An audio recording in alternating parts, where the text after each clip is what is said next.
Welcome everybody, my name is Paul Doski from Haunted Vermont, and right now we're trying out something different to try. And that is this. And let's see how this works out. Sort of, I guess. Eventually I'd like to do more videos or something, but we'll see how this works in my advantage. Anyways, with that being said, I thought it was time to kind of give you a rundown for the 13th anniversary of what had changed, what is going on, and everything else that you can help. Because you know what? I'd love to bring back my old slogan that I started back in 2013. That was basically me saying, together we can learn. Because without us learning together, then we can't learn, and then everybody is just full of themselves. And more on that in a minute. So right now, I just want to say a couple things because I re-listened and re-watched the original 13 haunting questions that was published in November of 2013, and I just wanted to grab a couple questions from there and expand on them now. And I wanted to basically give you guys a rundown of what to expect as well. So with that being said, let's go.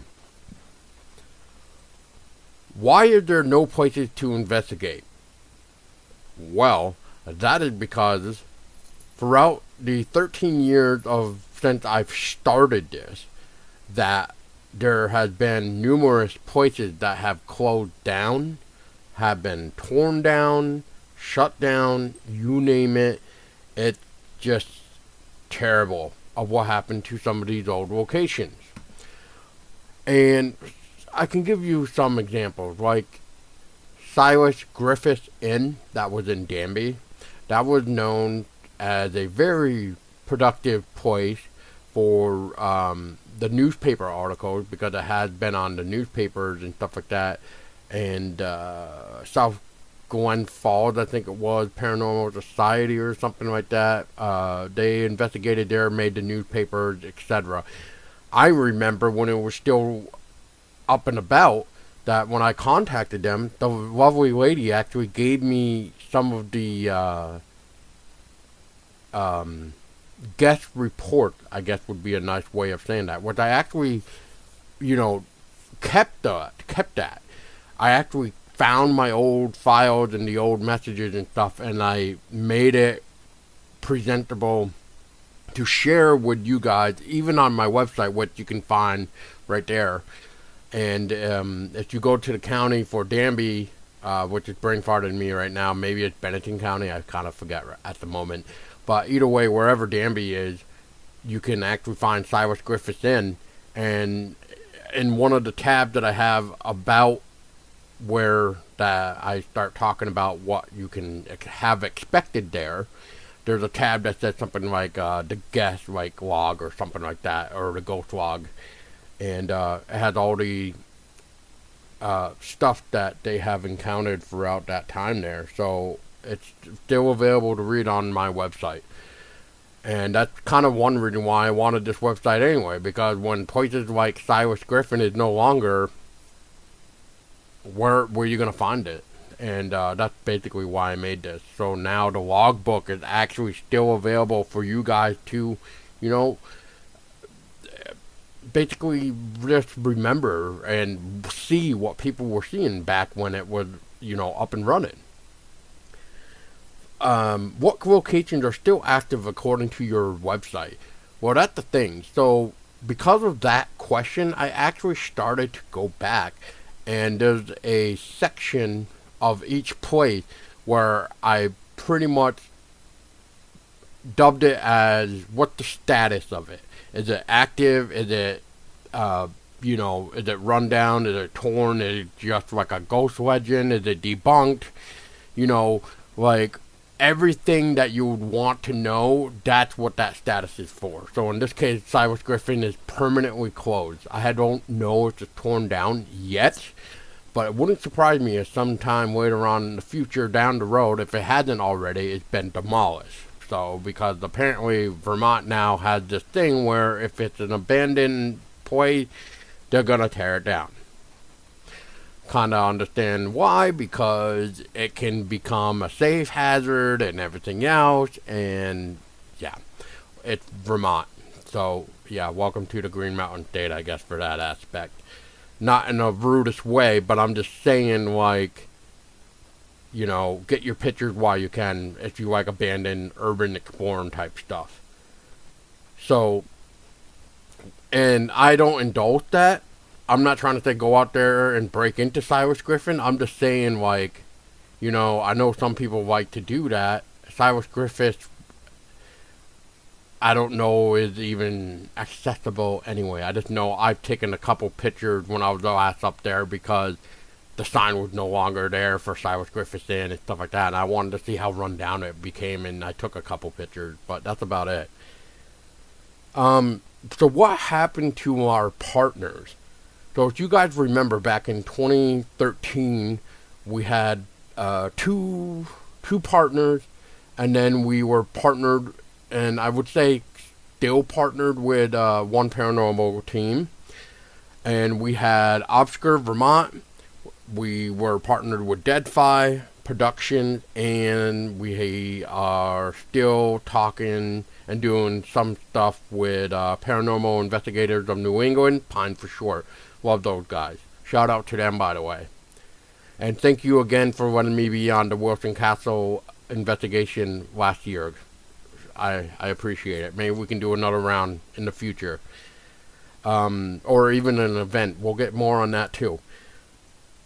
So, Obscure Vermont kind of fell through. It kind of got to the point where we were helping each other. There was some times where he was saying he would with me if I brought him to places. And then at one point, I actually took some time out of my day off to go grab him and bring him around a couple locations and brought him back home. And I didn't even ask for gas money. I just want to point this out here. Gas money. I didn't even ask. Because I know, unfortunately, that's what Obscure Vermont is known to do. And I'm not trying to say go shit on him for that, but don't do that. So, basically, it just got to the point where he would put in articles up and wasn't mentioning, like, hey, I spent the day with Haunted Vermont, or hey, I just got brought to this place for the first time thanks to Haunted Vermont. Because, again, I didn't ask for any gas money. I just literally just said, hey, do you want to go check out this place for your site? And that's it. I could say I never got anything like that in return. And anyway, continuing forward, there was another type of video that I actually made. And he sort of made, I don't know if he made an article about it or what, but let's just say he had trouble finding something. Cemetery, let's just say. From me doing my digging with some resources and some photos that were seen for the Pennell witch trial, I figured out where to find the grave of the family. As soon as I posted that video, it wasn't that long till I noticed that he visited the site without saying, like, hey, thanks to Haunted Vermont for letting us know where this is, because I couldn't find it. I'm just saying, I hate to call people out like this, but I feel like this is what it's becoming.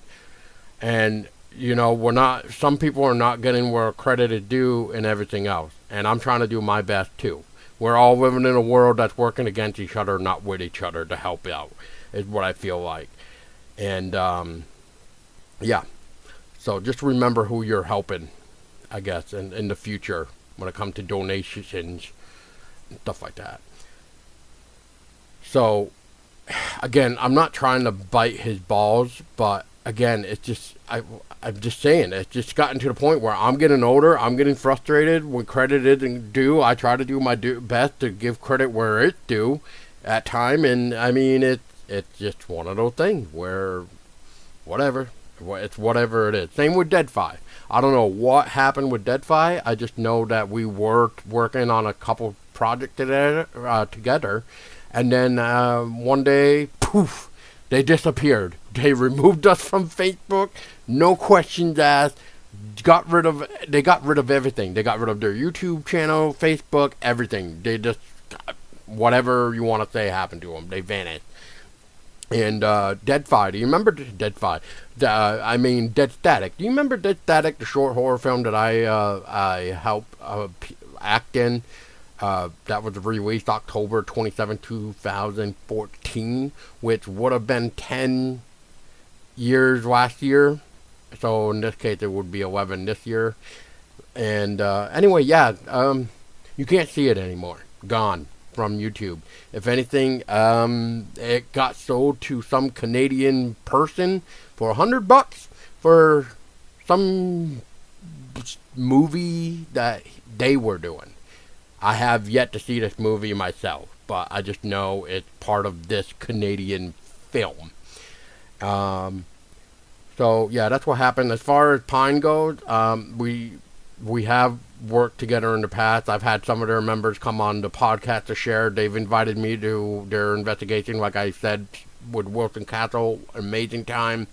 The second time was very quiet, which is why you won't see videos of that time frame, because it was just way too quiet. And I think my first segment of those videos of the first Wilson Castle kind of show how it started off very quiet anyway before it actually took off. So but if you could think of the quietness of the very first few videos, that's what it was like carrying on, coming in forward for the rest of the second night of the second time around. So yeah, there was that.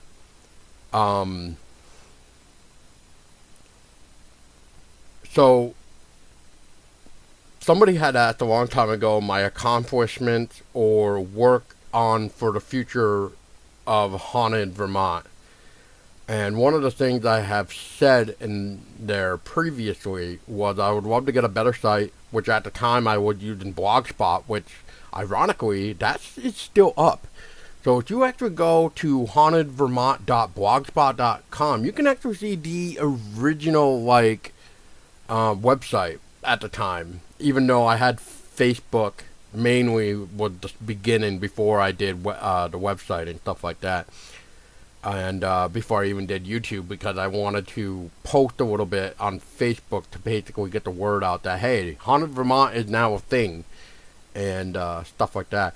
So I did get a better website, because hauntedvermont.org is the new home. So if you haven't seen that already or know about that, that's where you can go for Haunted Vermont related stuff. Everything is basically there. As for the merch, same thing. There's a link there for merch. It's from TeePublic. We had a friend of mine do the artwork for it, Craig Shorey. Shout out to him.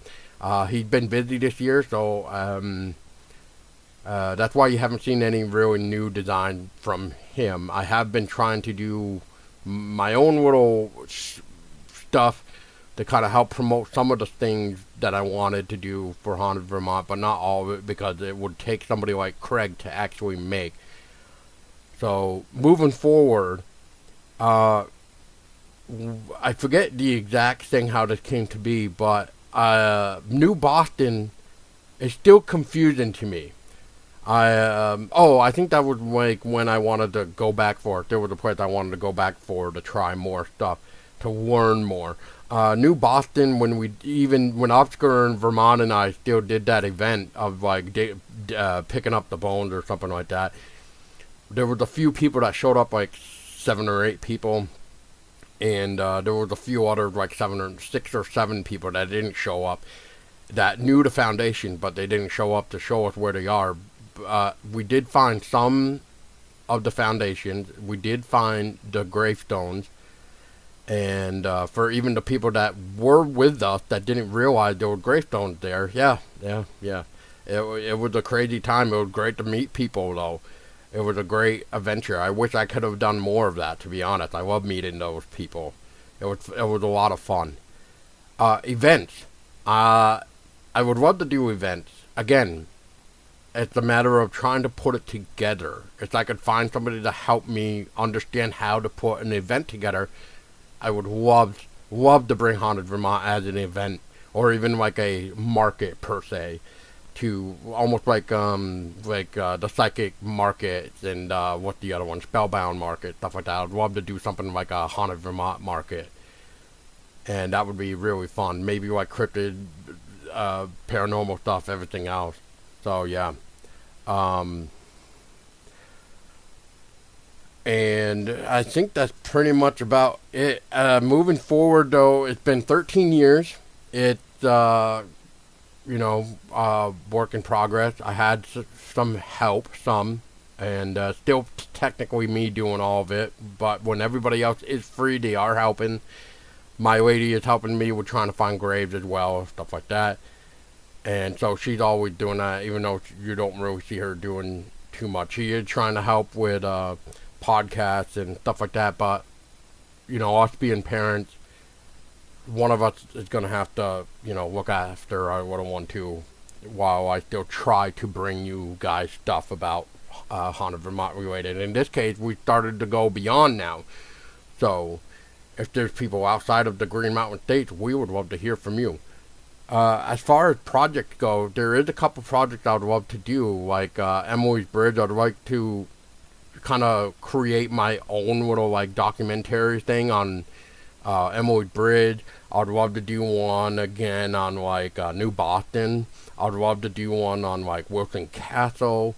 This little project to kind of keep the blood flowing, and I'd love to find new places to investigate again.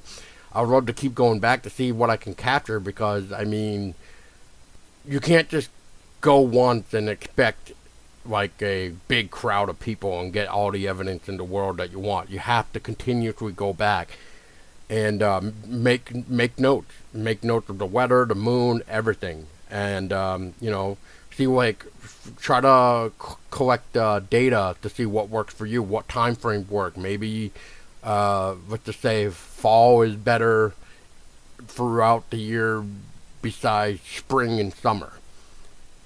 Or maybe full moon works better. Maybe after it rains it works better. Maybe when it's dry it actually works better. Trying to figure out what works. That's basically about it, though. I hope you guys enjoyed it. I hope this is new. Again, if you have a story to share, please reach out, whether offline or online. I'd love to collect your story. Just remember, though, if I ask this, you can just be recorded if you want it off air.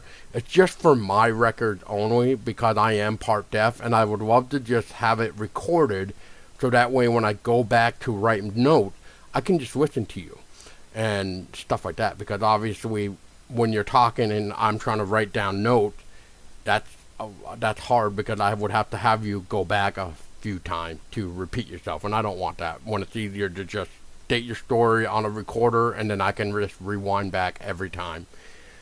So again, I just want to appreciate you all. I hope you love the short horror films that we have done, like The Passenger, The Terror Trail 2, the little short called The Pumpkin. I don't actually know if that's on here, but either way, we did a silly little one called The Pumpkin and stuff like that. But I would love to do another short film to kind of do more Vermont related stuff. But until then, guys, thank you so much, and we'll keep on trucking until there's no more Haunted Vermont.